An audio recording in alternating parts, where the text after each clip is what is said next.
En 1896, les femmes étaient interdites de Jeux olympiques. En 2012, à Londres, basket et natation au féminin ont permis de rapporter de belles médailles. Il y a des efforts quand même qui sont faits pour promouvoir le basket féminin, même le sport féminin en général.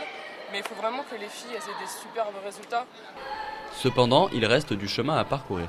Il y a Michael Jordan qui est venu à Paris. Et les gars ont eu le droit d'aller le voir, de parler avec lui. Et nous, les filles, on n'a pas eu le droit. Au-delà de cette simple anecdote, des problèmes beaucoup plus profonds persistent. L'image de la sportive est toujours pleine d'a priori. Au niveau salaire, ça n'a rien à voir. Et puis après, rien que l'image d'un homme athlète et d'une femme athlète dans le monde, c'est pas du tout pareil quand même.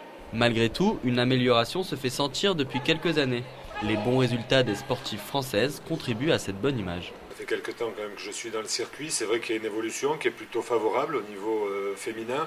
L'équipe de France féminine de basket a sans doute aussi joué son rôle par les résultats qui ont été les leurs dernièrement et qui font que le basket féminin a une écoute qui est très intéressante. Pendant très longtemps, le sport féminin a bénéficié d'une couverture médiatique quasi inexistante.